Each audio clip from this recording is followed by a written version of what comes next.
And I think this is it for tonight. I think this is our group. Uh, I hope everybody's doing well and Happy New Year, of course. Um, I'm really thrilled to see you guys back for our first virtual tasting in 2026. As always, I'm trying to make improvements and change some things. So always appreciate your feedback at the end of this. If you want to send me an email after we're done here, or just give us your feedback while we're right here in the room. I'm happy to hear what you have to think, what you think, and what you have to say. So January, as I said in our original, the documents in the original email for this, uh, this is traditionally a time for rest and reset. Last month we had our tasting, and I kind of sensed that we were all feeling a little tired from and overwhelmed from the holidays. So it's nice to have you back, and I hope you're all refreshed and recharged at this point. So that in that spirit, I want to strip everything kind of back tonight. We're not looking for wines with like real heavy oak here that we were drinking over the holidays. No complex cellar tricks or anything like that. Tonight we're looking for purity. And when I was thinking of fresh, rejuvenated, um, vibrant, that led me straight to French Burgundy. And we did talk about doing Burgundy as well, so this just made sense to me. This is the place where the winemaking is so clean and minimal that the wine becomes sort of a direct window into the soil. And it's been that way for almost 2,000 years. So this is the way that they would have it there in Burgundy. And this is one of the reasons why I think it's going to be great to taste this tonight. Now, I already started drinking these ahead of time just to, taste test them, of course, because as a professional, that's what I have to do. In the process, I've already opened the bottles and tasted both wines, and they are just phenomenal. And I hope you'll agree tonight. We're going to have some really amazing experiences with these wines. So we're going to take a look at two unoaked gems tonight. We got a crisp saline Chablis. I think it's a little salty and a little saline, and we have a silky perfumed Marsannay. So make sure that your Chablis is chilled. If it isn't, you can throw it in the freezer real quick and get it in there for about 20 minutes because it's going to take me about 15 minutes to do the front end presentation. And then after that, we're going to do some tasting. Hopefully your Marsannay is also open and breathing. And ideally, you want 2 glasses for each wine if you can afford to do that. If not, don't worry, 1 glass is fine. So now let's travel back 2,000 years into the heart of France. Before we begin, we have any questions? Does anybody here in the group does anybody here in the group have any experiences or any thoughts about Burgundy that they want to share? Or conversely, is there anything that you would like to learn or know tonight about Burgundy? You can put that in the chat too if you're feeling shy or if you're just feeling kind of a little introverted tonight. You don't have to share it directly. You can put it in the chat. I have my chat window open, and from time to time, I'll take a look over there and make sure that I'm getting all of your thoughts and your messages. And of course, talk to each other. Has anybody been to this region of France before? No? No. It's been a while for me. I was there. My wife and I were there in 2009. So it was a while back. And at the time, they were having one of their best vintages ever. So 2005 and 2009, if you can afford them now, they're a bit pricey, but those are the two most recent vintages that everybody is really, really trying to snap up and put into their collections. Those are stellar, because they were such hot years. Climate change is definitely affecting all the vineyards of the world, and Burgundy is not immune to that. So they're seeing warmer and warmer temperatures, and honestly, sometimes warmer temperatures actually benefit these wine regions, and they get better results. So they wind up with more ripe fruit and better wines. And that's the case with Burgundy. So the 2005 and the 2009 vintage, if you can get your hands on them, they're very, very exceptional and ready to drink at this point. Oh, yes, we have been there. Is that you, Derek?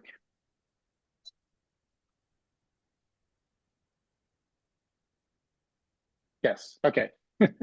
Cool. Is there anything that you would like to share or add to the experience tonight before I begin? Since you guys have been there.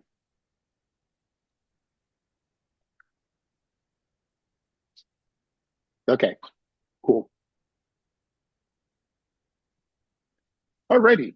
So as always, I want to show you where we are in the world. We're going to take a look at a map real quick, and then I have a couple of slides that I've put together with the help of AI. getting a little fancy these days. So I have some interesting images to share with you and talk about the history of this region, and then we'll get to drinking. So I hope if I move through these quickly enough, it'll take about maybe 10 to 15 minutes. I'm hoping sooner rather than later. So let me share my screen.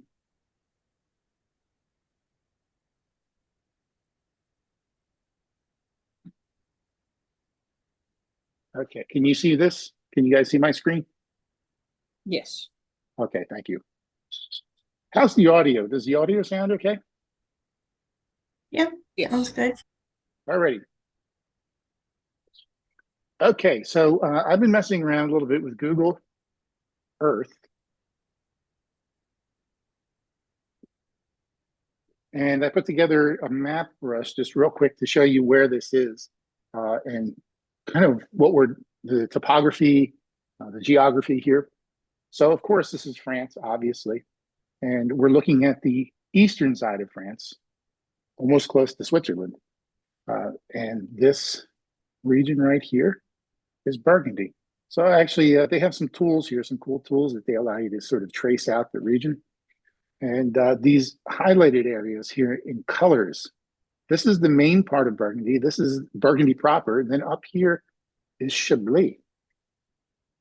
Now, all of this at one point in time, and we're going to get to this, was actually under the ocean. So up here, close to London, close to England, there's actually a town in the UK called Kimmeridge. And at one point in time, there was an ocean that covered most of the northern part of Paris.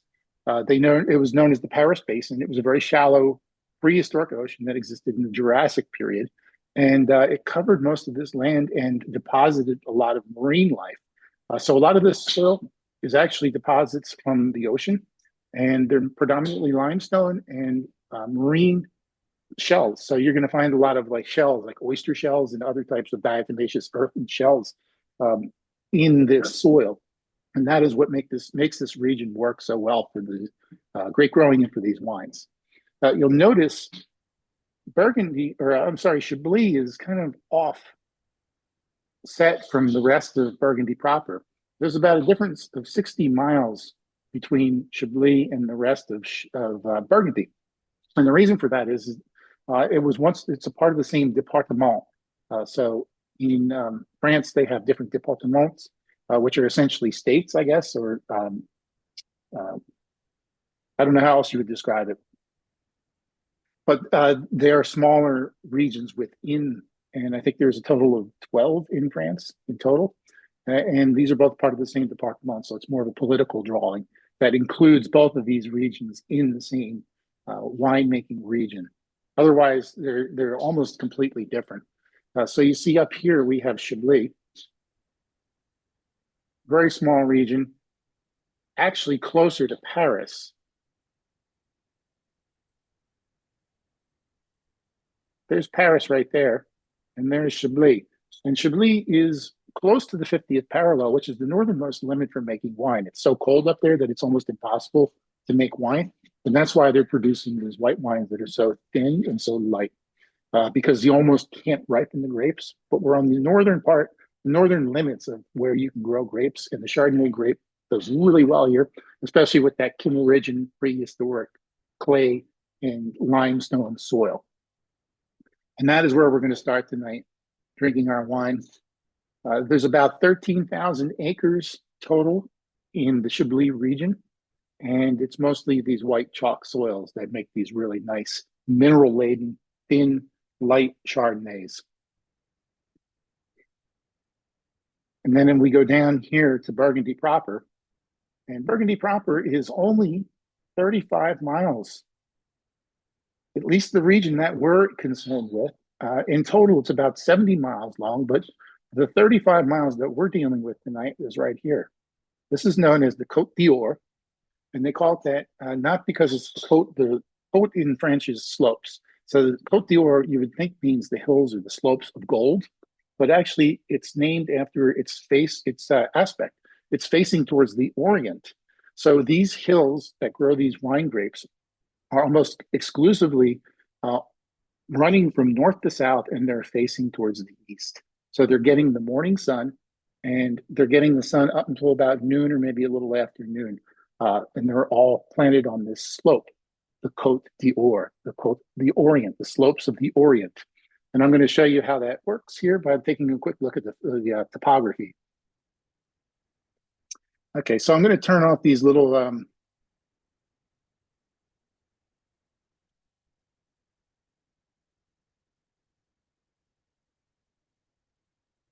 turn off these delineations.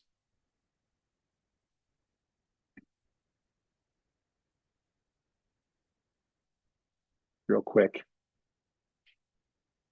so that I can just show you the topography. Okay.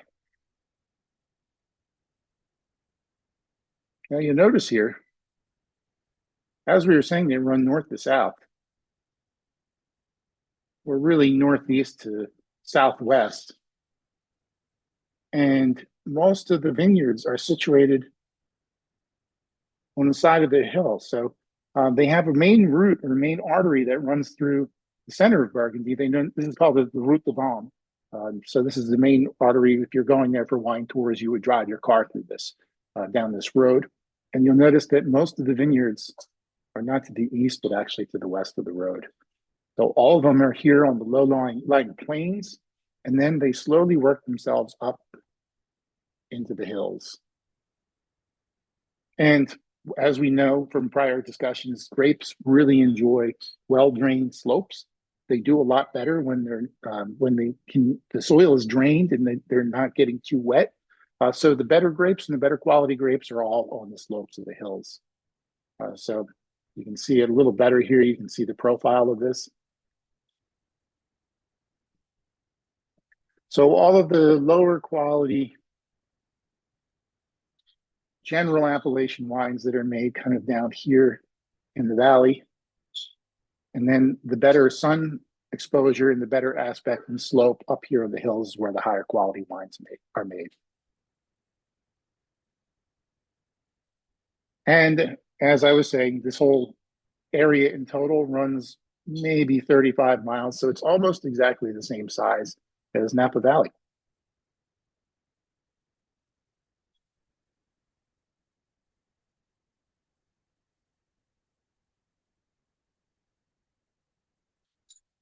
So there it is.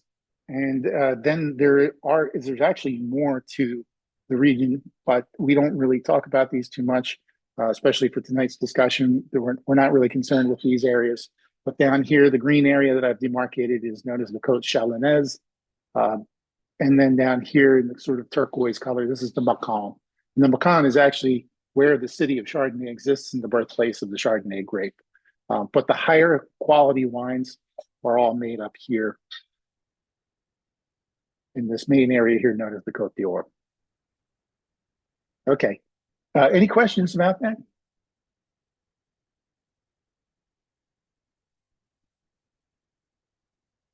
Okay. Well, if that's the case, then I'm going to go into our presentation here real quick. And I'm going to show you a little bit about the history.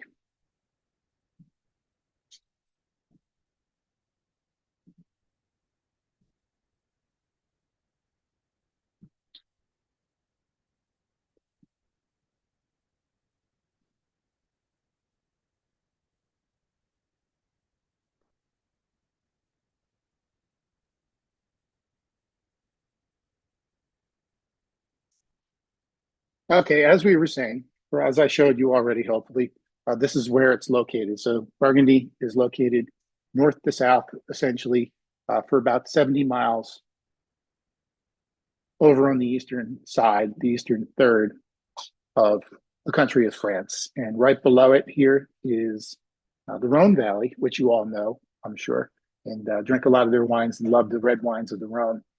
Beaujolais is below this as well. Beaujolais is oftentimes lumped into the region of Burgundy, but it's not really a part of Burgundy. It's actually considered to be a part of the Rhone. And as we were saying, this was all under an ocean, a prehistoric ocean during the Jurassic period, known as the Paris Basin. So you see all our dinosaurs here and our pterodactyls. Probably a little exaggerated, but I'm sure at one point in time it looked like this. So it was basically swamp. And after the ocean receded, it left behind this really heavy limestone and chalk soil. They call it calcaire in France, basically calcium, calcaire. And it has lots of little marine life, shells and once living creatures, diatomaceous creatures. Now, the first discussion of wine coming to this region is around 2,000 years ago, right around the time when the Romans show up and conquer the region. They find that there are actually Celts, like Celtic tribes there that are making the wine, not to a great degree, but they are making wine in this region. And these people are the predecessors to the Celts. They're actually known as the Gauls. So French Celtic tribes. They are conquered and sort of domesticated, I guess, for lack of better terms, by the Romans. And Romans adopt the culture of making grapes, growing grapes and making wine in this region. And at first, the Romans are bringing their wine into the region from Italy. So they're importing their wines in amphorae. But believe it or not, the Celts are actually the ones who invented the first wooden barrels for storing wine in. So they contributed greatly to the culture of winemaking. So it is because of them that wine is actually able to be stored airtight and transported down rivers and over roads on wagons eventually. And that is partially responsible for the expansion of the Burgundy wine region. So 2,000 years ago, they found these Gauls making wine in a region called Gibraicum. And Gibraicum is still around today, and it's known as Gevrey Chambertin. So if you're a Burgundy drinker and you know Gevrey Chambertin, it's one of the best and one of the highest quality Burgundy Pinot Noirs that you can buy. So this region here has been here since before Roman times, essentially. Now, as the Roman Empire falls, about 400 AD, the only people that are left to kind of tend to what they built, what they set up, are the churches. And we've heard this story many, many times before. As the Roman Empire is falling, a lot of people want their land that they've either stolen or they've built over the years to be protected. So they donate it to the church. And this is a twofold thing. There's a twofold purpose to this. One is to protect their land so that nobody else comes in and takes it. But the other one is to donate to the church in very famous, you're familiar with tithings, I'm sure. So tithings are basically paying the church in order to gain favor in heaven. So a lot of people, wealthy landowners and a lot of people who owned vineyards at the time are donating to these monasteries to both gain favor into heaven and also protect their land. And the monks, of all people, were probably the best stewards of the vineyards because they had nothing but time on their hands. They had a lot of money from donations and they had nowhere to go. So they had plenty of time to study and document and to learn and apply science to their winemaking. You can see here in this picture that I used AI to create, which is pretty cool, actually. It came out nicely. There's a guy right here, there's a monk who looks like he's actually like tasting the soil. That is actually real. They did this. And this is one of the ways that they found to study and to learn how the soils were different and how each one produced different wines. So it started with them actually tasting the soils. You see a couple guys here documenting, but this allowed them to establish the first concept of what we call terroir. So the French have this concept called terroir that says that every piece of land, the aspect, the slope, the soil, the water drainage, the sun exposure, all contribute to creating a wine that is unique to that particular place and cannot be found anywhere else. So as they discover that each piece of land creates a unique type of wine, they start closing them off with the stones in the vineyards. So as we said, this was all undersea at one point in time. So there's a lot of rock and a lot of diatomaceous earth and calcium and limestone in this soil. So they start taking those rocks and they stack them up and they make walls. And this creates what they call clos, C-L-O-S. Clos means an enclosure.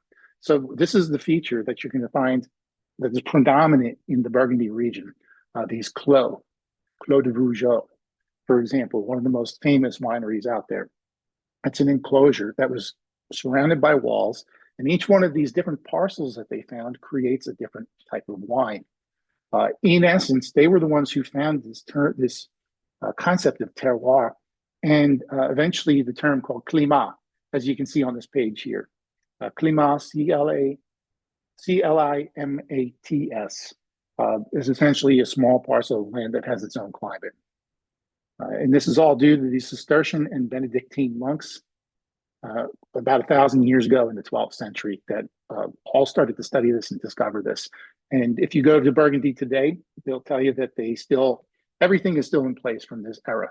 So all the enclosures, all the different vineyards that are out there, all the delineations, they're all there thanks to these monks 1,000 years ago. Any questions?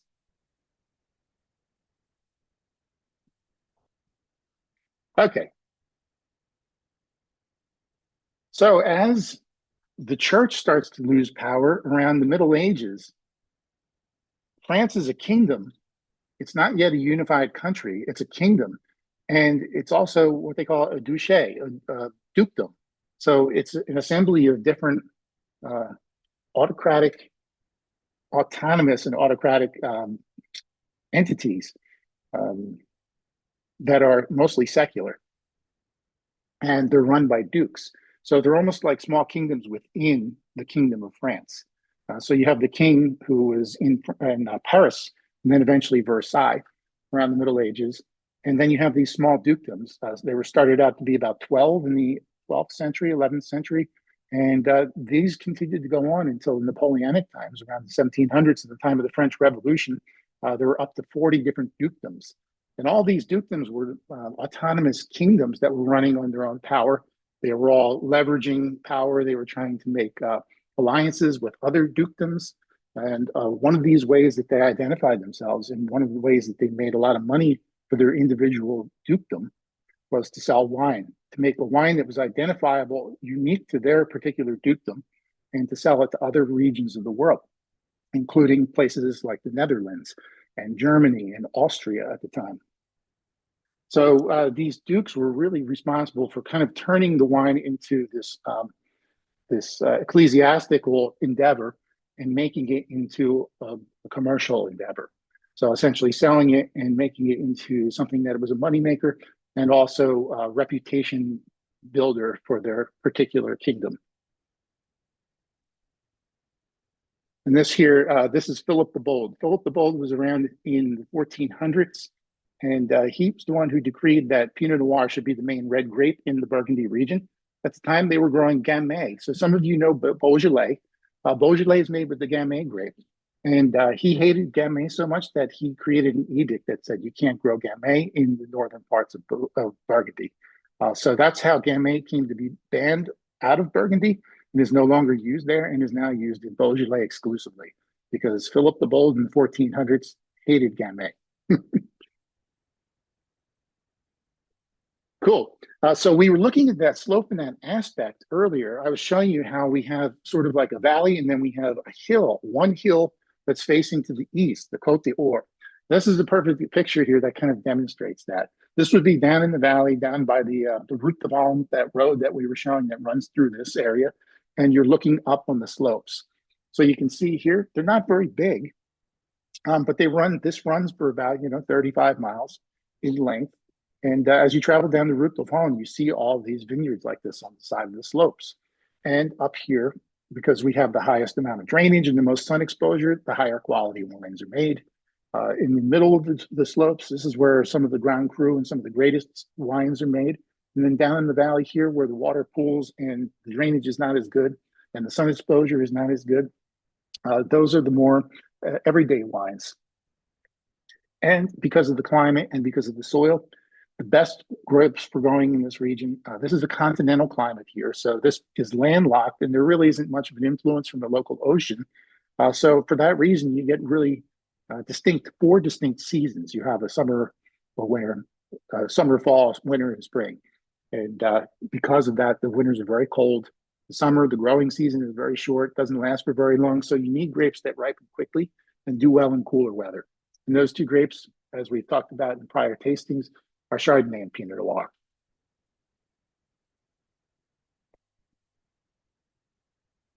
Okay, we're almost done here. This is just a diagram I wanted to give you real quick to show you a profile of slope. Again, once again, the Côte d'Or facing east, and kind of, demonstrates what we just saw in that picture there. Here's the Route de Vent, the road that runs through it. You'll find all these little villages down here. The villages are what the wine regions are named after. Vougeot is actually a town. So the town of Vougeot, you have Vougeot, and then you have all the different wineries that are around it and the wines that are named after it. So your regional wines are made down here. Your communal wines that are named after the town, kind of made down in the valley. And then as you go up the slope, the quality gets better and higher and commands a higher price. And I just wanted to give you a real quick example of how many times these lands have been divided up over the years. So this is just a simple slice. This is one slice of the 35 miles that we're talking about here. This is how many different parcels this area is divided into. And one reason is because the monks delineated these 1,000 years ago. But the other thing that caused this layout to happen is Napoleonic law in the late 1700s and the early 1800s. By law, Napoleon declared that all inheritances have to be divided equally among all family members. So what happens is that when a parent dies, a father dies, or a mother dies, whoever owns the property, it has to be divided evenly among all children. So you keep on getting these smaller and smaller parcels over the years that keep on getting divided smaller and smaller. To this day, there are literally some of these parcels here that have single rows because they've been divided so many times. A person might own like a couple of bushes. So they don't really have enough wine or enough grapes to make wine anymore. So what they do is they sell them. And this creates a culture in the 1700s in this region known as the négociant culture. And we're going to learn more about this. Both of the wines that we have here tonight are made by négociants. So négociants are essentially middlemen that make the wines for these people who own these small parcels of land. As we were saying, thanks to Napoleonic law, and because some of these pieces of land are just so small, you may have a certain parcel that's owned by 25 different family members, and each one of them may own a couple of vines in total or a couple of rows in total. When you have just that few grapes, you really can't do very much with them. So you sell them up to this négociant, and every year they come around harvest time. They bring the equipment, they do the harvesting, they take the grapes away, and then they pay you a certain amount based on the quality of the grapes, the reputation of your piece of land, and whatever the going price, the market price commands for that year. And that way they take your grapes off your hand and they get to make wine from it. So just an idea of just how complicated this gets and how convoluted, why people have such a hard time understanding the region of Burgundy and understanding the wines and what's on the label is because of this system here. This is really super complicated and very confusing. So if you have any questions about it, I'll do my best to explain it. But as you can see, we're talking about over 1,000 years worth of bureaucracy, I guess.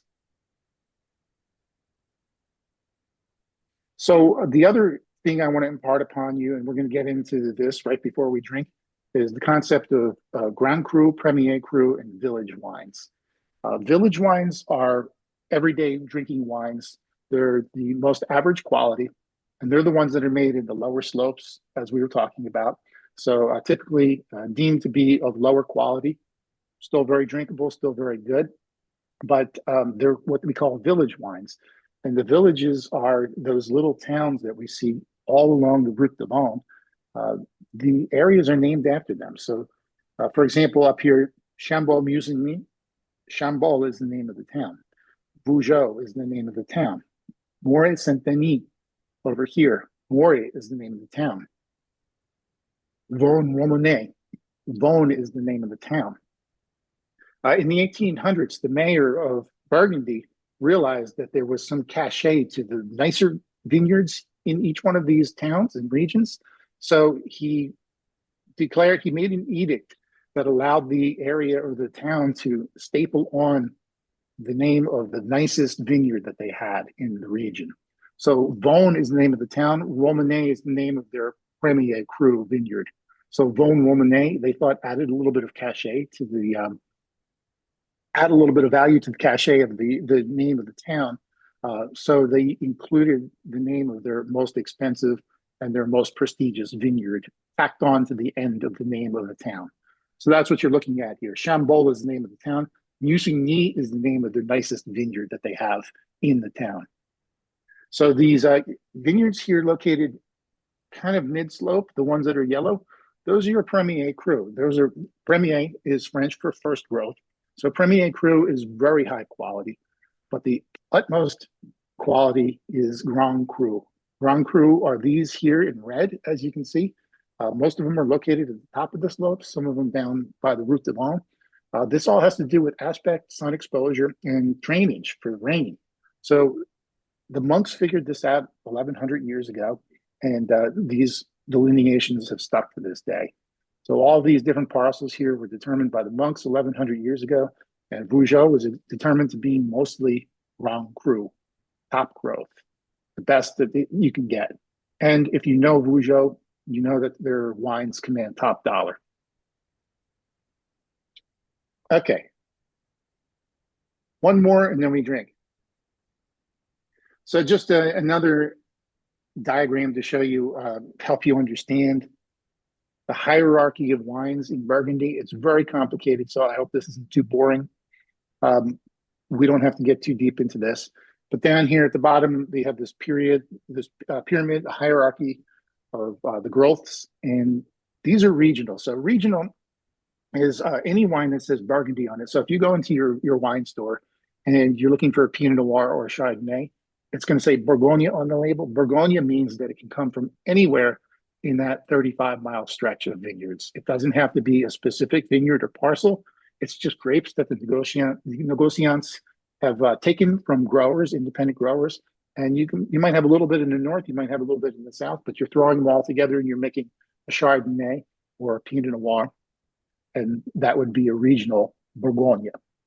The communes are the ones that we're drinking tonight. Communes are the small towns, and the wines are named after the town itself. So Marsannay has many, many subdivisions and many smaller vineyards within it. But if they want to make a wine that's just generally from the Marsannay town, they're going to call it a communal wine. They're going to call it Marsannay, and that's what we're drinking tonight. Premier Cru are those really high growth designated vineyards that we saw in yellow that are exceptional quality. They usually command a higher price, and they're grown higher up on the hill. Then, of course, Grand Cru. This only represents 1% to 2% of all the production in Burgundy.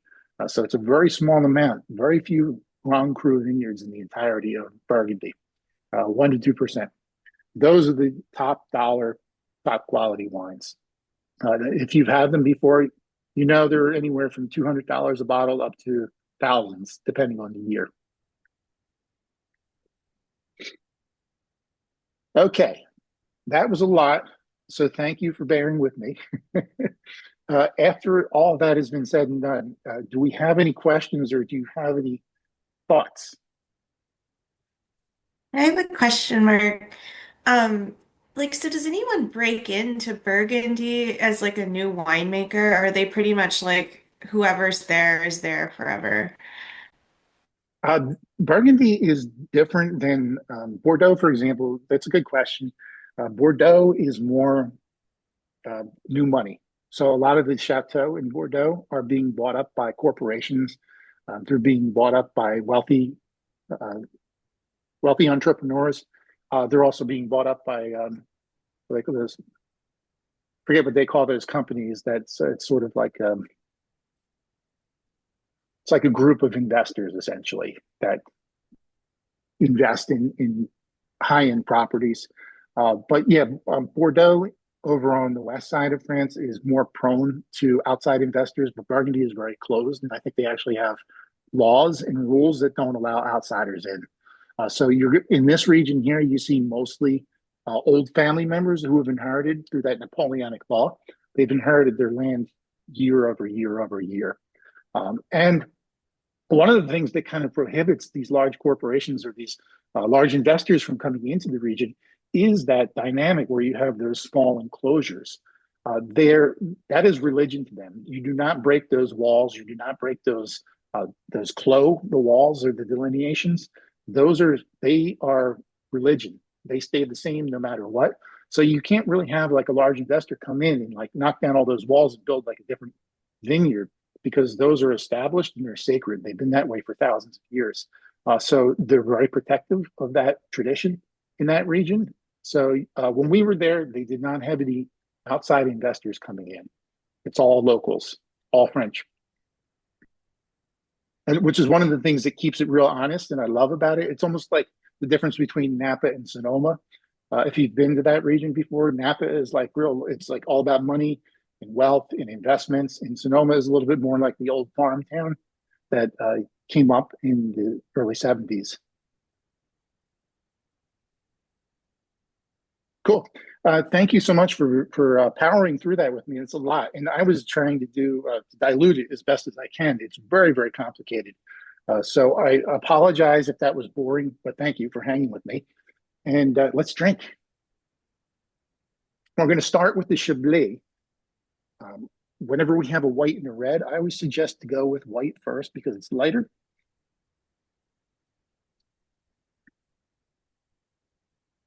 And if you haven't yet, open it up and pour yourself a glass. I've already tasted this, but my wife is an absolute Chardonnay hound. She loves Chardonnay, and she loves French Burgundy. And she was over there in the kitchen making faces and making noises when she was drinking this one. Okay, so this is Simonnet-Febvre. They've been around since the 1840s. It's one of the oldest producers in Chablis. And as we know, the only grape they really grow in Chablis is Chardonnay. So this is 100% Chardonnay. One of the things we're going to find about these wines tonight, if you haven't already, is they're very clean, they're very light. There's no oak on either one of these wines. The French, especially in Burgundy, they don't really do oak. They do sometimes in Chablis, some producers will. They're a little bit more modern leaning, but the more traditional ones, no oak whatsoever. So this is going to be unoaked, completely clean, crisp. And because it's in such a northern region and it's so chilly and cold there, and the grapes don't always ripen perfectly, you're going to get some more like green apple and pear flavors out of this. And there's a flavor, distinct flavor that they call goût de pierre à fusil, which means taste of fusel stone or flint. So zero oak on this. This is aged in stainless steel vats. And I think it does, there's malolactic fermentation on here, which is going to give it a little slight buttery taste.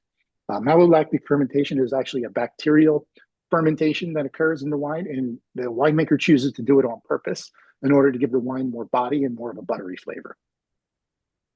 So, it's very peachy to me. It smells like pear juice to me. I'm sure you guys are probably all familiar with, do you remember Dole fruit cocktail? I'm dating myself now. I remember. Yeah. I mean, I'm a little older, so we grew up with those little cups that, your mom used to give you. And there was like half a maraschino cherry in there. You always had to dig for the half a maraschino cherry. So this to me smells like that liquor, that juice that's inside of a cup of fruit cocktail. And there's a little saline quality. Remember at the beginning of this, I described sort of a saline character to the Chablis wines. There's almost like a little bit of a funky, salty kind of smell on the nose to me. It's like that smell when you go down to the beach and you smell that salty air.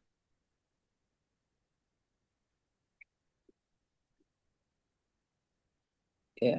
I love pears. I've been eating a pear just about every day. And that was the first thing that jumped out to me when I tasted it, was the pears. Did you? For me, just because I'm so into them. So you thought pears too? Yeah, absolutely. Yeah. Been eating them every day. I just jumped out. Yeah. Anybody else? What do you think? Well, obviously the acidity is so out there. My mouth is watering right now. I would almost describe it as like racy or zesty, really super acidic, nice and light, super refreshing. It doesn't feel heavy, but what I love about it is like every sip kind of yields something new. And that is a sign of a very complex wine. When you get that complexity, it's like a book. It just keeps on opening up and the story keeps on unfolding in front of you. Anybody else? Any thoughts? I think you really nailed it with the fruit cocktail um, on the nose. It's like very accurate to me. Is there also something there that's like floral, like honeysuckle or like something Yes. on the nose? Yes. I'm not getting it so much now, but when we first opened it up and my wife and I were first tasting it, um, yeah, it was like almost like a white flower. Like there's a little bit of like a pungence on there.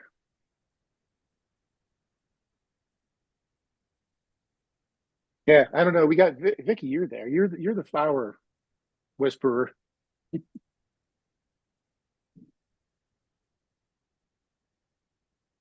What do you think?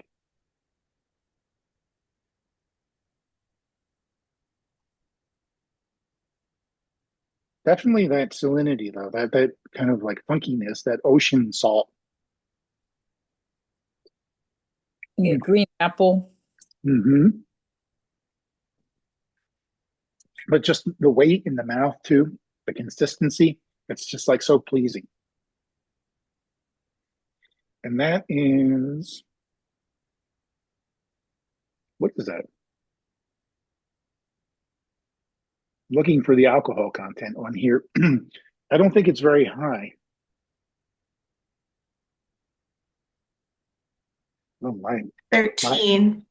13. Okay, it's a little higher than I expected, but it doesn't feel that weighty. It doesn't feel as heavy.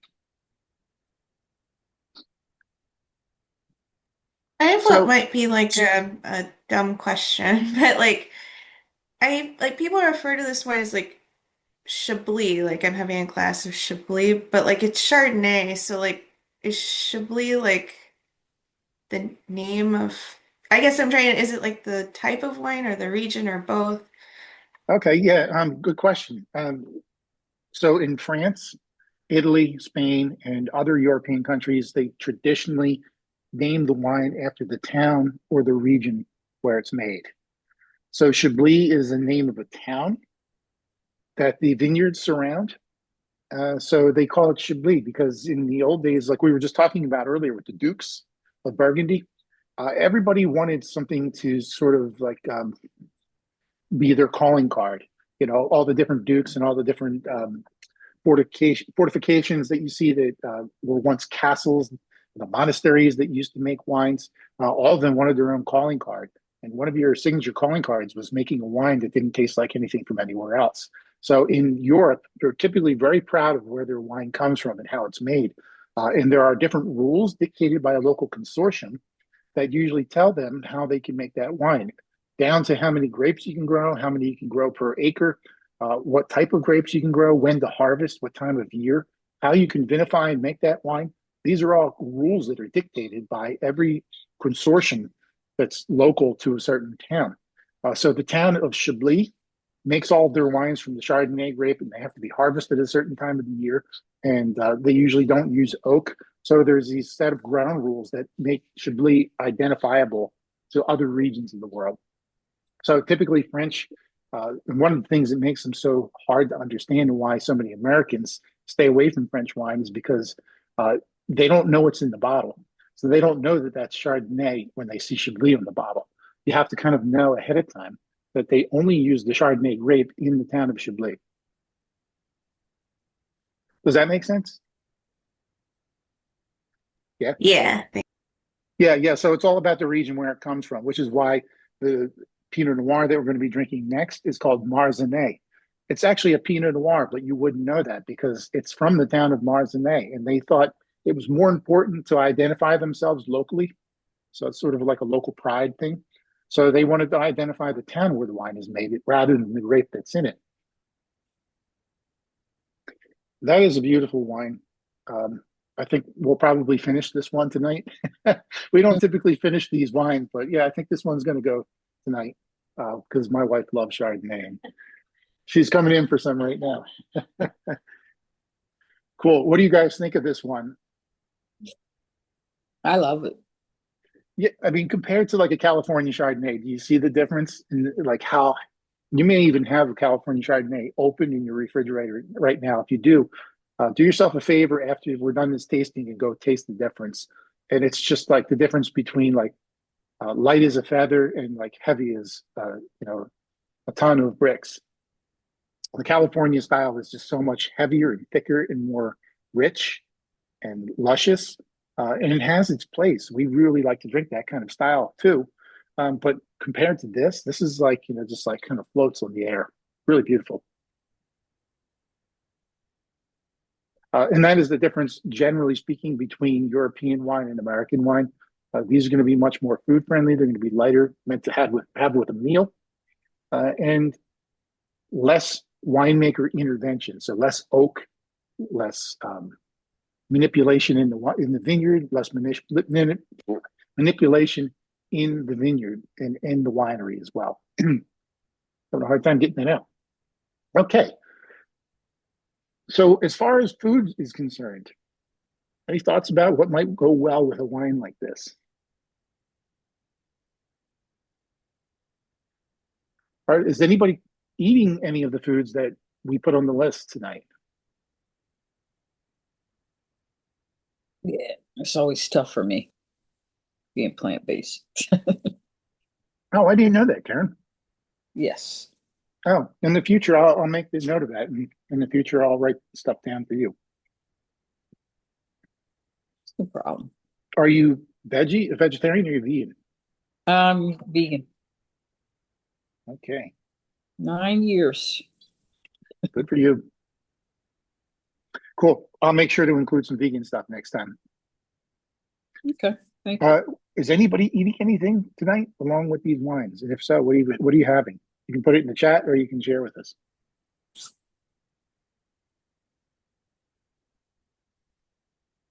Okay. Well, wines like this, very light and acidic, classic stuff.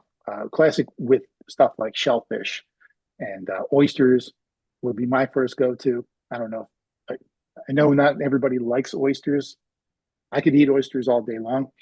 So that would be one of my first go-tos. Excellent with lobster, especially with lobster and drawn butter. Scallops, of course. Shrimp, scampi would be perfect with something like this. Ooh. Would it go with caviar? Diane, who's caviar? Yeah, you could do that. Caviar. I don't eat caviar. I found some plant-based caviar. It's like got algae in it. And I've got tons of it left from the holiday, so maybe I'll have that with this.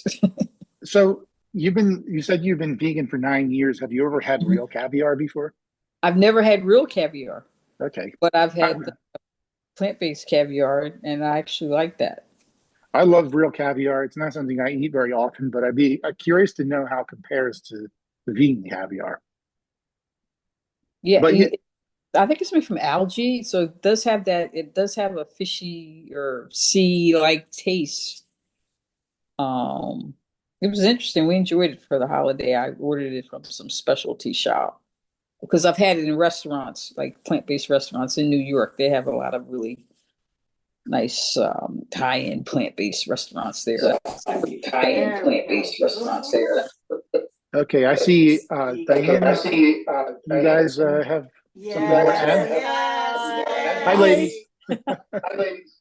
Hi. Shrimp. We're eating shrimp and salmon, soft cheese, lemon, Steak. mushrooms. We followed your menu. Everything you recommended. Wow, that's awesome. You really went the distance there. So as far as the Chardonnay is concerned, what pairing is working best? Ooh, good question. Everything tastes good. Everything, the mushroom tart was sensational in and of itself. Best with the So that wine. worked. We dove into Yeah, that what a do you little think? bit early. So We've finished all the Chablis and all the food. We love All right. Chablis. All right. It's really Chardonnay. What do you think? Chablis. What do you think? Well, we might have to start buying two sets. What do you think? Right, probably. I think that would be dangerous, Yeah, but, yeah, that would be dangerous. but we took you seriously, and Yeah, you did. we're about to have saumon avec mayonnaise, citron et estragon. Wow, really? With tarragon? Tarragon and lemon and yeah. Okay, so We love salmon, your lemon, menu. mayonnaise, and tarragon. Yes. Wow. Oui. So, Bon appetit. but panko is not very French. So we have breadcrumbs and some other things. I can't remember what, but panko is kind of a new invention. Yeah, it's And more we're Italian. old. But the Chablis was sensational. Yeah, Just it's a lovely, fantastic crispy wine. and Yes.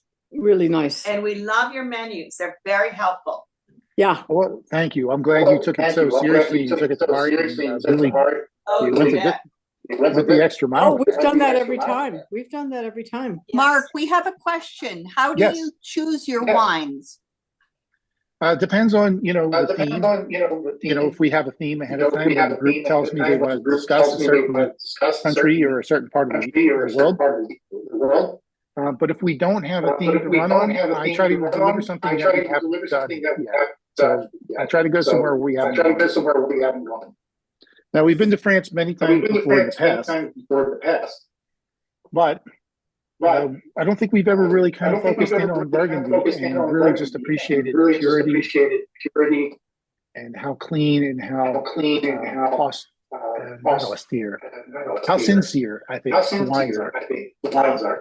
And who doesn't want to go back to France? Yes. Everybody wants to go back. Yeah. I think it's important for people who drink. Not important. Important is over dramatic. I think it's a nice exercise for people who drink Chardonnay to understand where the original comes from and what it tastes like compared to what we're used to drinking on a daily basis. This is so much better. Yeah. Yes. So there's a question I posed to the group. Does this, I think, what do we pay, about $30 for this bottle? So Yes. around Yeah. $30. Are you guys noticing a difference in quality? Absolutely. Absolument. Yes. Absolutely. Oh, huge. How Are everybody you else saying seems to- difference in different? Oh, yeah.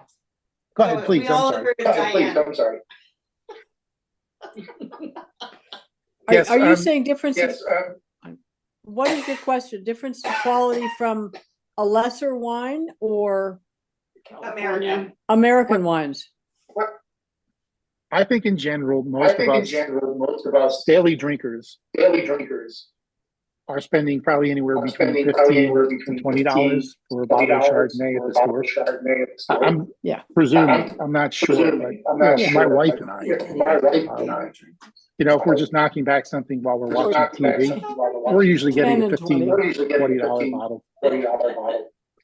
But when you step up into this range, $30 and from Burgundy, something a little more elevated, I think it's noticeable. Oh, yeah. I agree. Oh, yeah. But that's just my personal opinion. I don't know if anybody else in the group notices the difference between this. Oh, damn. Yeah. I'm not a big white wine Chardonnay drinker, but I did notice when I purchase a Chardonnay, if I bump up the price, I like it much better.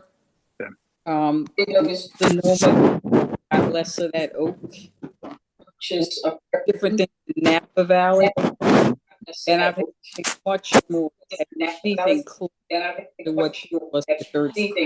Shall I mute us? Yeah. Oh, I thought we were. Oops. Did you? You want me to mute you? There you go. Yeah, we were getting a little bit of an echo there. Sorry. Yes, I think there is just a noticeable difference, and it's in that $10 range. Between $20 and $30 makes a difference. People always ask me, what does a $100 bottle taste like, or can you taste a $200 bottle of wine? I think there's a point where there's diminishing returns where you really can't taste the difference anymore. And I think for me, that cutoff is around $75, $100. So if you really want to splurge and pay a little extra for a really nice bottle of wine, I'd say go So don't touch 75. anything. No. Other than, what's his name? Mark. Mark. Hey, Mark, why Yes. do the Californians put their grapes in oak barrels? What do the French put them in? Oh, they store them in oak as well. Huh. So, yeah, give me a second. I'm going to mute you because I'm getting an echo here. Okay, so I muted you just for the purpose of the echo. The oak barrels, as we were saying before, they were the invention of the Celts, the Gauls, 2,000 years ago. So before that, they used to use amphorae, which were clay vessels that they stored in the hulls of ships. You may, if you've been to Rome before, if you've been to Greece before, you've probably seen the ancient ruins before with these these clay vessels that they used to store wine and olive oil in. And they were shaped that way so that they could store them in the hull of the ship, because the primary form of transportation back in those days was on a ship through the rivers and the waterways. But over time, as the roads were built out by the Romans, they started using horses and carts. And the Gauls and the ancient Celts were responsible for creating some of the first oak barrels. And that made it possible for wine to be stored on a flat surface and put onto a cart and drawn by horse across the country. So that is the origins of the oak barrels, and that has sort of been the standard ever since. But they also found out there was an added benefit to putting wine in an oak barrel. And that was that it actually imparts some of its tannins and flavor into the wine.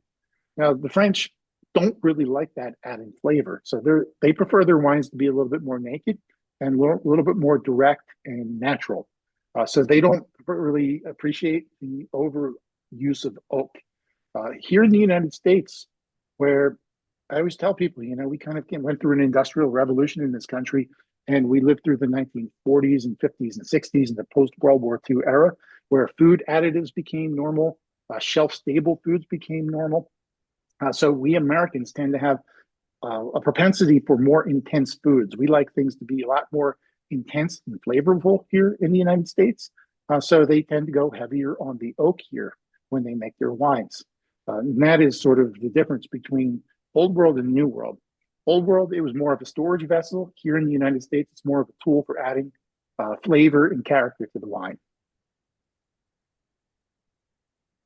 Does that make sense? Okay, cool. I got a thumbs up. All right. Well, this is always a really good reflection on the quality of a wine when people are happy, and they're this happy that they're talking about it a lot. So we've been talking about this wine for about 15 minutes or more now, which is a really good sign. That shows me that it's complex, it's pleasing, it's fun to drink, it's enjoyable, and there's a lot to talk about. But I will add, white wines like this are also really good for poultry too. So duck would be really good, but it depends on how you dress the duck, and also turkey and chicken. So this would be a great Thanksgiving meal wine. And I think roasted chicken, if you dress the chicken with a little bit of lemon on the skin, the lemon would pull out some of the flavors in that wine. It would be more conducive to a white wine. Okay. Alrighty. Let's go to the red. Are we ready for the red? Ready. Ready, Freddy. Okay, we talked about Marsannay being the name of the town. I showed you that really, really complicated map of all those little communes and all those little villages that make these wines in Burgundy. And the commune, or the town of Marsannay, is where this wine comes from. It's made by Louis Latour. I'm sure you recognize that name. It's probably one of the most famous names in Burgundy. They've been around since the 1700s. And if I didn't make it clear before, because of the climate and because of the soil, predominantly two grapes are grown in most of Burgundy. So almost all Chardonnay for white wines and almost all Pinot Noir for red wines. And that's what this is. This is 100% Pinot Noir. I can show you Sarah, because you were asking about, like how the wines are named, I'll show you the map again real quick, and I'll show you where this place is, so you can see just like how complicated this gets, but how cool it is too. That all these different communes and all these little towns name the wines after where they're made. So I'll show you that in a second. So this is also no oak. You're not going to find any oak on this. There is some of that malolactic fermentation on this wine, which means they put it through a bacterial process that gives it a little bit of a buttery quality. So some hints of butterscotch and stuff like that, but zero oak. And it's it's beautiful. I mean, it's just absolutely breathtaking how beautiful. It smells like a handful of raspberries. This is Pinot Noir in its purest and most true form. This is French Burgundy. This is really nice Pinot Noir. I know we have a lot of California fans in the group. We have some Sonoma fans, people who like their Oregon Pinots, but there's nothing like Burgundy Pinot Noir like this. This is just absolutely beautiful. Crushed strawberries, crushed raspberries. Maybe like some floral qualities in there, maybe like rose petals or African violet. I'm getting a lot of like mushroom and some funkiness and minerality. So you're getting some of the more earthy qualities out of Yeah. it. Yeah. Absolutely. Yeah, that is not unheard of. Pinot Noir can get very earthy as it gets older. Now this one is relatively young. It's only two and a half, 3 years, or two. I'm sorry, I got a little bleed from somebody's mic there. Some of you may have a different year, depending on where you live. Wine.com has different vintages available. So somebody in the group said 3. So you may have a 2022 vintage. I have a 2023 year. So it's about 2.5 years old. So this is relatively young for a Pinot Noir. As they get older, and they can go for 20, 30 years, some people are drinking ones that are 75 years old still. As long as they're cellared and stored properly, they can last a really long time. But the older they get, you really start to get some of that earthy quality out of the Pinot Noir. Wet leaf, a lot of people say forest floor, so like the smell of the dirt in the forest. Some people say pine needles. Some people will say truffle, and others will say just mushroom. So I am getting a little bit of that mushroom out of there, Karen. I'm surprised that I'm getting so much of it. I don't think it's cork, but I'm getting a lot of that. No. Over the fruit. And I have the 23. I'm just really surprised by that. You have a different glass there too. What are you using? I love this glass. I honestly feel like I smell better with this glass. Is it a Riedel or is it a Zalto? Josephine Finette. It's the Zaldo guy made it. It's made in Germany. It's hand blown. Yeah. It was a gift. Yeah, it's a nice glass. My daughters knowing how much I love wine, and they said you can smell things better, and I think I can. Yeah, you're getting some stuff out of there. Yeah, I got my Riedel here. I got the really big bowl, but you don't need to necessarily have that. You can have a smaller glass too, but it will change your experience. Okay, Sarah. When I first tried this, or was like smelling it, there was something about it to me that was like, I couldn't quite place it, like bitter, like a stem or something. So I looked at the notes on the wine, and one of the reviews said orange peel, which I think is maybe what I'm getting. So is it more like tactile on the palate, or is it more of a smell? It's a smell, like on the nose, really only. Yeah. Well, it's interesting because there is a description that we use in the WSET. It's called stemminess. And a wine can have like a stemmy flavor to it or a stemmy nose because a lot of times the winemakers will actually crush some of the stems. So when they make the wines, it's traditional to usually separate the grapes from the stems. But some winemakers will actually keep some of the stems in the mix because they add tannins. So the stems have a lot of green, a lot of that sort of like vegetal quality to them, almost like when you have tomatoes in the summertime. The stems of the tomato vine has that really green kind of smell to it. there's a lot of tannins in that as well. So some winemakers will actually throw some of the stems into the batch while they're making the wine in order to add tannins and to add a little bit of bitterness to the wine as well. So you might be detecting something like that. Yeah, now that you mention it, I don't know if it's power of suggestion, but there's definitely there's like a little bit of a greenness there.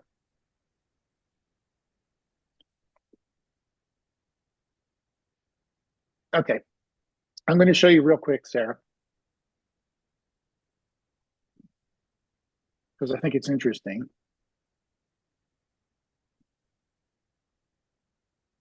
Let's get rid of this.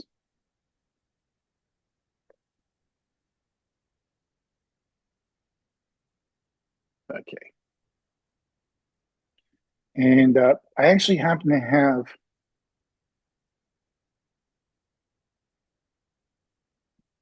this is from the actual Burgundy website. So this is the Vins de Bourgogne or Vin de Bourgogne. This is the official website for the wines of Burgundy. And they have an interactive map that shows you the region in really, really fine detail. And it's actually insane. We were talking about this before, but like here's up here, this is Chablis. So once again, where our first wine comes from.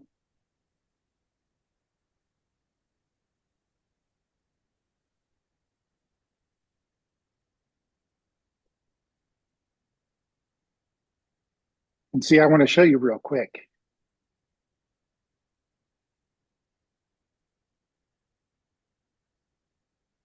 This is the town right here of Chablis and all the vineyards surround it. So that's why they call the wine Chablis, because all the vineyards surround the town of Chablis.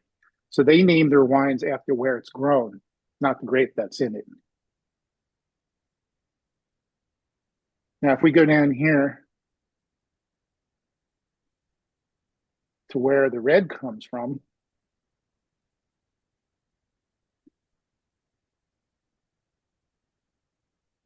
you can see as we zoom in how insane this gets.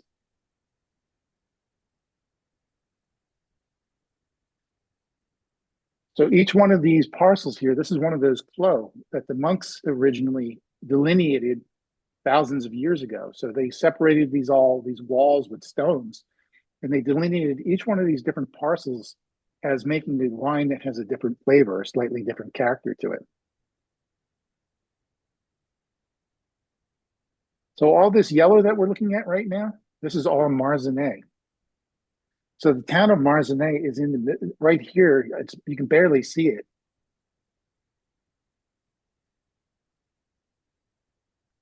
This is the town of Marsannay. So they name the wine after the vineyards that surround the town. And you can see how many different parcels. Each one of these here is a different parcel owned by different people, owned by different families. And each one of these subsequently split up into smaller rows and vines. Sometimes only single vines owned by people because of those Napoleonic codes over the years. So it's just absolutely insane. You may have one person who owns like a couple of vines, another one next to them owns a couple of rows of vines. It's just so complicated and so convoluted. It's really hard to explain. But this is one small section of this Côte d'Or that we were talking about, of these 35 miles that's making all of this wine. It's at the very, very top of the Côte d'Or and around the town of Marsannay. So all of this, all these grapes here are all Marsannay. So anything that goes into this bottle could come from any one of these parcels. But I hope that helps. Go ahead. Yeah, so does that mean like a Marsanne should generally taste the same? Like Yes. it's like okay. They'll insist that it does. I mean, I don't know that even as a wine professional, I don't know that my palate is refined enough to tell the difference. But if you go to Burgundy and you meet the winemakers and you tour these wineries, like every single one of them will insist that their wine is different than the other guy next to them, and it's always better than the person next to them too. So there's a little bit of a cultural pride there. You can't always tell if it's better or not, but there's definitely a style depending on the soil, the slope, the aspect, the water drainage. I would say because generally speaking, this is a broad generalization, but because it's so far north to the region, we said this region stretches for about 70 miles. Oops.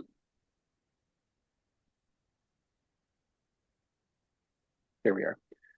But the region that we're most focused on tonight is the Côte d'Or. And the Côte d'Or is only 35 miles from top to bottom. So these two sections right here. Because it's so far north, it's a cooler region. So I would say, generally speaking, Marsannay is going to be a lot lighter than something that you're going to get further down south, closer to the Mediterranean Sea, because it gets warmer as you go south. It's very complicated. And I think, like I said, a lot of it is cultural pride. I don't know that the average person has the acumen to really tell the difference between these different parcels of land. And I don't even necessarily know that they do either. I think it's just more local pride. But every single one of them will insist that every single parcel is a little different and delivers something a little bit different. So all the red here, these are all your, once again, this road here is the Route de Vendée. This is the road that you drive down when you're driving through Burgundy. And you can see over here, here's the slopes that we were talking about before to the west. These are the ones that are facing the east and get the sun, the morning sun. And the ones at the top of the hill, or all the red ones, those are all your Grand Cru vineyards. Those are all the best quality because they have the highest drainage, the best soil, and the best sunlight exposure. So this is kind of all tracking. But there's a lot of mythology. There's a lot of mythology that's attached to this too. That is more just it's something cultural that they take pride in, but it's not necessarily empirical. It's not something that can be measured. When you go there, you get the sense that like it's their tradition and they're very proud of it, but you can't really tell you can't really always tell the difference, I guess is what I'm trying to say. So anyway, I hope that helps. I know it's very complicated, but that's how they name their wines after where they're made. Marc, did you say that Marsannay was in the Côte d'Or earlier? Yes. Okay. Yeah, but the Côte d'Or is then, I'm trying not to make this too complicated because I don't want to keep confusing everybody, but the Côte d'Or is actually divided into two regions, sub-regions. There's the Côte de Nuit, and then there's the Côte de Beaune. So Côte de Nuit is named after Nuit-Saint-Georges, the small town that's closer to the north, and Côte de Beaune is named after Beaune, which is considered to be the capital of Burgundy at one point in time. Yeah, there's a lot of subdivisions. They're almost like, I tell people sometimes like Russian nesting dolls. So they're all nested inside of each other. So you have the large appellation, which is Burgundy, Bourgogne. Then you have the small village appellations that are like nested inside of those. Then you have the Premier Cru, and then the Grand Cru. They're all nested inside each other, and each one gets more strict in its requirements for quality, and each one gets more prestigious and more expensive. So this is a village or village wine? Yeah, Marsannay Village, very high quality, but still it can come from anywhere in that village. So it doesn't have to come from one specific parcel. If it came from one specific vineyard with a name, you would see the name on the bottle.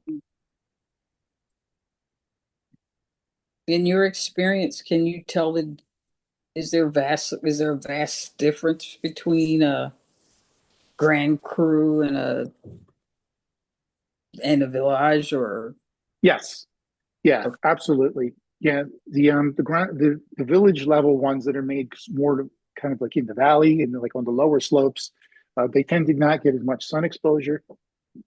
There's more rainwater drainage down at the bottom, so they're getting more water exposure. So they have to be a little bit more prudent about how they manage the canopy, because you're getting a lot when you have too much water, the foliage grows on the grapevines.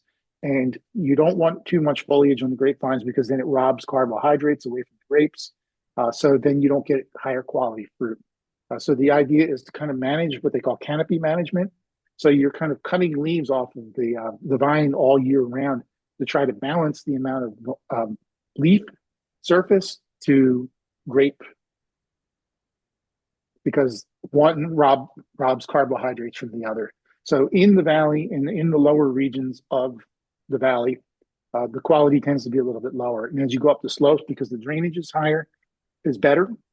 The roots tend to dig deeper into the ground, and they really strive for that water, which is something that grapevines, the environment that grapevines thrive in, and they get better sun exposure on those hills, which makes for riper fruit and usually for more what they call phenolic ripeness, which is the flavor extract that you get in the grapes. Yeah, sorry, I hope I'm not getting too geeky here for you guys. Is this helping at all? You learning anything? Absolutely. Okay, cool. Yeah, I always try to measure, how much I talk about here, because I don't want to bore people too much. As somebody who's really passionate about this kind of stuff, I can go on and I can go deep. But I know that a lot of you just want to drink wine. So thank you for listening. All right. So I would really appreciate to hear your takeaway now. These two wines that we tried tonight, have you tried Chablis before? How familiar are you with Chablis? And if you haven't, what's your takeaway? What are your thoughts now that you've tried this? Yeah, so let's start there. I enjoyed the Chablis. I had not been I'm not a huge white wine drinker, period. And Chardonnay, I've been trying to find Chardonnay that was less oaked, and I found myself in Sonoma Valley and having to pay more to get what I tasted in this for a lot less. So I'm sold. So And that's a standard like village level Chablis too. That's not even yeah. Chablis also has Grand Crus. They have Premier Cru and they have Grand Cru. So it only gets better from here. This is the baseline. What do you everybody else? I mean, I would appreciate some input from you guys. Have you tried Chablis before? And if not, what was this like for you as the first time?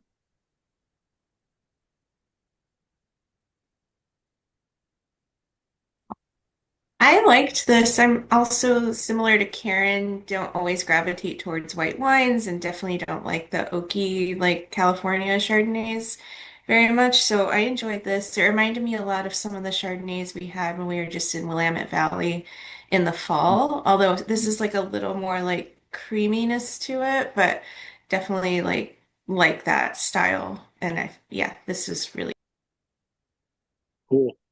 Yeah, they're really trying hard over in the Willamette Valley to sort of emulate that French style. Um, you know, Oregon came into the wine industry later than California did. So California sort of went first, and they came out with the large butter bombs and the huge oak bomb Chardonnays. And Oregon had the opportunity to learn from that example. And they're making wines that are a little bit more austere in the French style. So if I had to choose a new world version of Chardonnay that I think I prefer, it would be definitely Oregon and Willamette Valley too. Okay. And as far as the Pinot Noir is concerned, what did you guys think? Again, I really liked it. I had found myself fond of the Oregon Pinot. And I kept wondering, like, can I find a Burgundy one that does something for me? And this one did. And I think I'll probably reach out to that area more to try some more things for sure. Awesome. Oh, here comes Vicky. I think she's got something.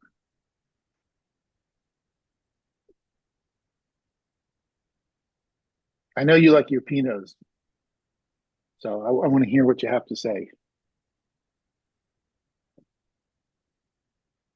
No? Okay. Well, while we wait, Okay, I thought she was going to unmute there. This to me is just, having been there before, and it was, 2009. So we're talking about 17 years ago at this point. This really just kind of like takes me right back to being there in Burgundy. And I really remember how much I love these wines, how much I appreciate them. Just so much different. It's a different animal altogether than any other Pinot Noir that you can get anywhere else in the world. There's just something so subtle and understated about it, but it's also elegant and beautiful and silky and powerful. I would say this is what makes me love Pinot Noir. Wine is fabulous, and all of your food recommendations really are top notch. We have two very stinky cheeses and an exceptional salmon, along with, what is it called, Diane? The boer. Oh, the moutarde, butter with mustard, butter moutarde, butter, mustard, Also mustard good. butter. Yeah, she did it all. Wow. Yummy. That's fantastic. Thank Dijon mustard obviously comes from Dijon, in the Dijon region, which is the northernmost part of Burgundy. When we were there, the funny thing is we learned that they were having a shortage of mustard seeds, and they were actually importing them to Canada. Oh. Yes, but anywhere in the Burgundy region, in almost every restaurant you go to, there is almost always some form of salmon Dijon, salmon à la moutarde on the menu. So salmon with mustard, sometimes panko too. Excuse me, but panko is French. Panko is of another culture. When French cuisine started. We lost you there. I can't hear you anymore. Who's been in France a lot. Well, there's definitely a mixing of cultures between Italian and French, because at one point in time, the northern part of Italy was part of the Kingdom of Savoy in France. Yes, so it was owned by the Dukes of Savoy. So the northern part of Italy does have some French influence. And I bet you they eat panko. Well, I'm glad that you enjoyed them. And yeah, panko aside. Diane, show me your little cup. Oh, where is it? Oh, Marc. Yes. You know what? Oh no, where is it? Where'd it go? What'd you do with it? Is it up there? Yeah, it's right up there. There it is. Okay. Okay, what do we have here? What we have here is a test of vin. Oh, yeah. And this was given to my husband. It's really quite beautiful. It has grapes on it. It's silver. And this is, he was American, but he spent a lot of time in France. And so this was given to him by somebody. And it's where the sommelier would pour a little taste of wine to see if it was okay for the guests. Anyway, Yes. It's very pretty. Yes. I have a few of them. I have a few of them in my cabinet behind me that we picked up in here in Burgundy as well. I'm going to type this in the chat box for everybody so they can know what we're talking about.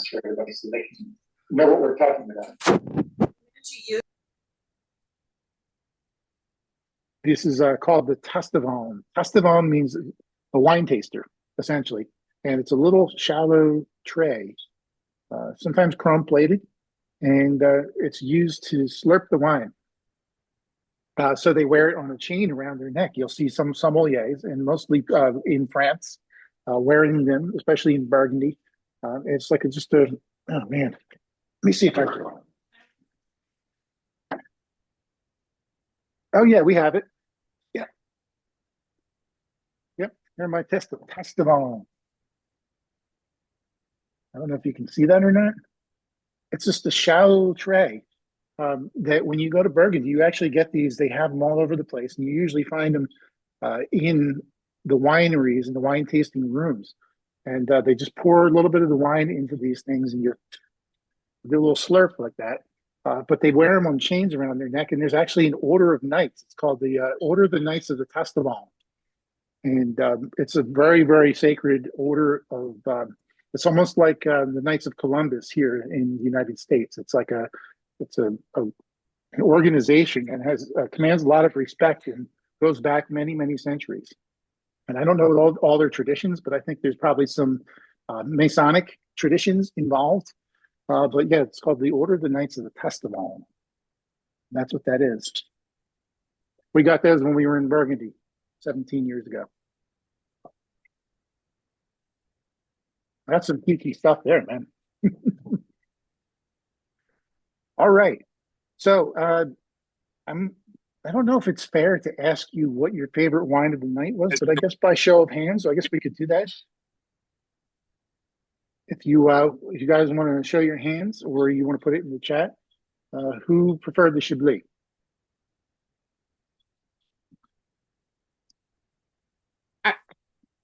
I mean, I like them both. Yeah, I mean, it's a little hard to compare because they're great for different reasons. Yeah, I think it's going to be all hands up for each one, probably, right? Yeah, they're both fantastic in their own right. Yeah, does it affect the taste to try in metal versus glass? Yeah, you know what? Honestly, I don't like the Tastaval. I think it tastes a little metallic. Maybe I have a cheap one, but it tastes a little bit like a tin can. You know, like when you get your vegetables out of a tin can. Not digging it. Maybe I just have an inferior Tastaval. Maybe I need a real one. But yeah, there is a little bit of a metallic interaction, I think, with the acidity in the wine. It probably interacts with the metal. Yeah, I think it's better in a glass. The Pinot. So somebody preferred the Pinot. It's hard. You know, this kind of doesn't count this time around. Usually we have like wines or we have something like a common thread. Here, these are two different animals, and they're both delicious in their own right.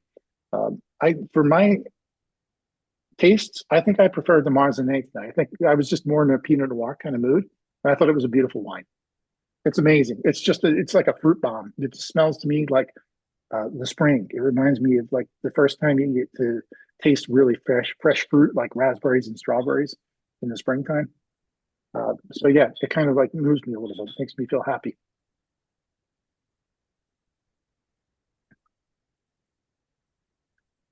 All right, guys.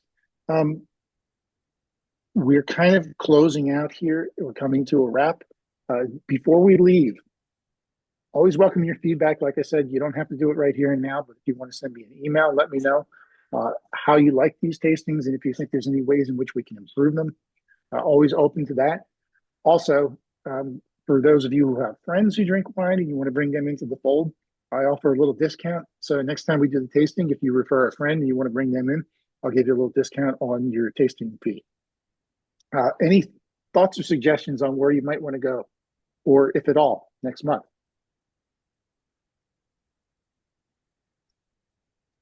I have a suggestion.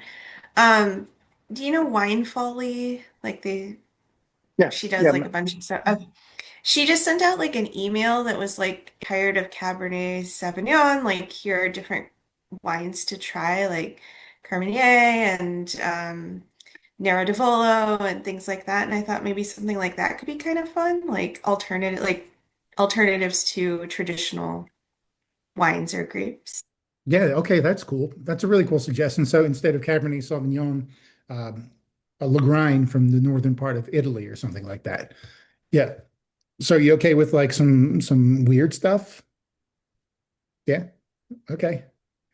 Yeah, sometimes that's a little harder because the wine.com is so hard to get the same wines for everybody in different regions. But I think we're pretty consolidated. Most of us are over here on the East Coast for the most part.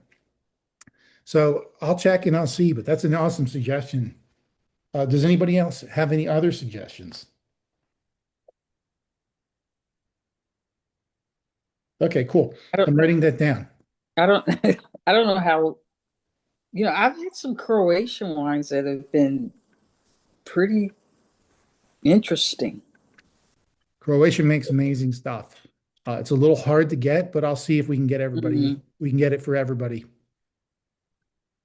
Cool. Write that down. Anybody else? Okay, cool. So I think that's a good place to go. We have 2 suggestions here. And we'll see what's available through wine.com, and we'll try to get this set up for next month. Hopefully I'll see you guys. And as we go into the dead of winter, probably the hardest part, the hardest stretch, and then we're out on the other side and we start to talk about spring again, which is really cool, really exciting. All right. So if you guys are happy with the wines that we had tonight and satisfied with what you've learned, I hope I imparted some nice wisdom upon you and taught you something new. And more importantly, I hope you enjoyed the wines and the company tonight. So always appreciate you. Always appreciate you being here and showing up for me. And thank you. Yeah, thank you. You're welcome. Thanks, Mark. Thanks. Bye. You're welcome. Thank you, guys. I'll see you soon. Stay tuned. And I think you're all on the email list, so I'll send you what's happening next. Oh,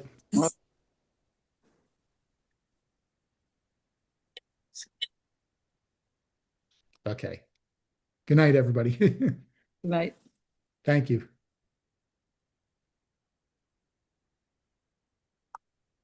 Thank you, ladies.